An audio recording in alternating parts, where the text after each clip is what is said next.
Makin serius, Nasar tak ragu ajak Desi Ratnasari kencan.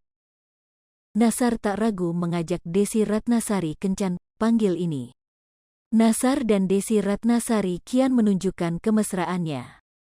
Hubungan Nasar dan Desi Ratnasari nampaknya semakin serius.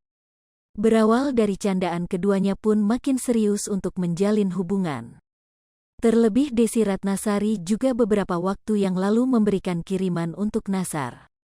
Nasar yang kini tengah dekat dengan Desi Ratnasari pun kian gencar memberikan kode keseriusannya menjalin hubungan dengan janda cantik itu. Kode keseriusan Nasar ingin menjalin hubungan dengan Desi Ratnasari ini terekam kala ia ditantang oleh Ruben Onsu untuk menelpon seseorang yang tengah dekat dengannya untuk diajak jalan.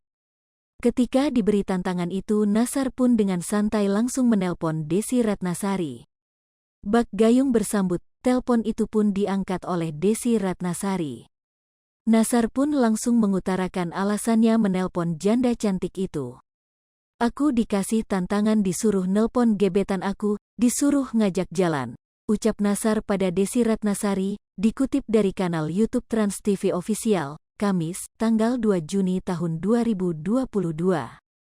Diajak jalan oleh Nasar, Desi Ratnasari pun tak menolak. Ia pun mengatakan jika suara Nasar saat mengajaknya jalan seperti grogi. Jalannya jalan apa nih? Oh, akin of dating gitu ya? Suara kamu kayak grogi gitu deh.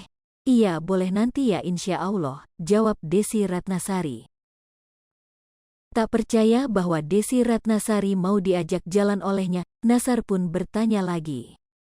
Emang mau jalan sama aku? Ya kita makan ngobrol, kayak ngedet, kata Nasar.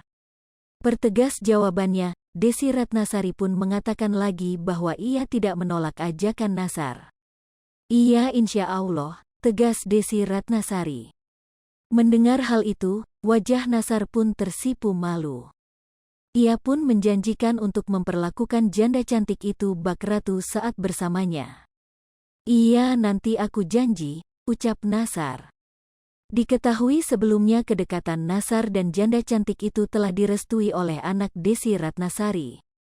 Nasiwa Natania Hamzah, anak Desi Ratnasari, terlihat pasrah dan tak masalah sang ibu menjalin hubungan dengan Nasar, yang penting melihat ibunya bahagia. Selama bunda bahagia aja deh, kata Nasiwa. Kemudian Nasiwa Natania Hamzah pun memberikan syarat pada Nasar jika ingin bersama ibunya. Yang penting sih pastinya happy bundanya, selalu bolehin bundanya kayak gimana aja, yang penting tetap jadi diri bunda dan bisa melengkapi satu sama lain, ungkapnya. Hai pemirsa Sri Popo TV, jangan lupa komen, like, dan subscribe, serta tonton terus berita-berita terupdate lainnya ya.